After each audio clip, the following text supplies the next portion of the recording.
Γεια σας, είμαι η Νάταλη Λαδά, είμαι 23 χρονών.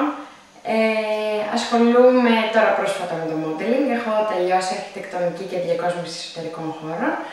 Δεν είχα τη χαρά βέβαια να ασχοληθώ με αυτό. Εργάζομαι σε καφέ και γενικά το παλεύω και θέλω να ακολουθήσω κάτι διαφορετικό. Γεια σας, είμαι η Νάταλη και από σήμερα θα παίζουμε μαζί το TV Quiz. Τι είναι το TV Quiz? Είναι το αγαπημένο σας τηλεπαιχνίδι που σας χαρίζει κάθε μέρα 500 ολόκληρα ευρώ. Τι πρέπει να κάνετε γι' αυτό? Να πάρετε ένα τηλέφωνο και εμείς μόλις βρείτε τη σωστή λέξη θα σας χαρίσουμε 500 ευρώ. Λοιπόν, μέσα μην χάνουμε χρόνο τώρα, πάμε να δούμε τα γραμματάκια μας.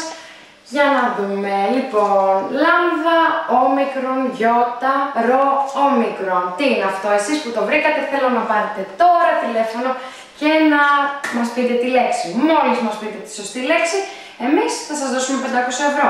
Καλείτε τώρα στο 14544. Εσείς που το βρήκατε μη χάνετε χρόνο.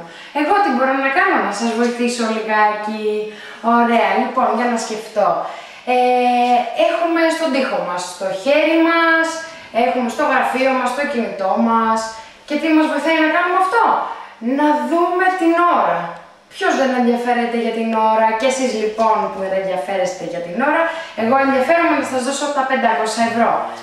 Λοιπόν, 14544. Εσείς που τη βρήκατε τη λέξη, θέλω να πάρετε τώρα τηλέφωνο, μην χάνετε χρόνο και εγώ αμέσως θα σας δώσω 500 ευρώ.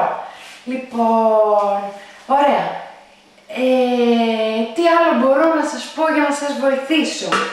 Είναι ότι όλοι αγχωνόμαστε, όλοι έχουμε κάπου ένα ραντεβού και τέταρτο, παρατέταρτο. Ωραία.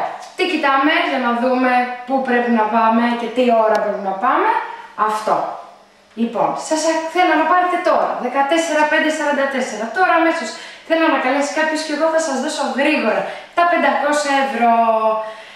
Για να δούμε, οι γραμμές μας, έχουμε κάποιον να μας πάρει τηλέφωνο τώρα. Γρήγορα, κάποιος θέλει να πάει διακοπές, να αγοράσει μια τσάντα, να κάνει ένα δώρο στο αγαπημένο του άτομο. Σίγουρα υπάρχετε εσείς και εγώ θα έχω όλη την καλή διάθεση να σας δώσω τα 500 ευρώ.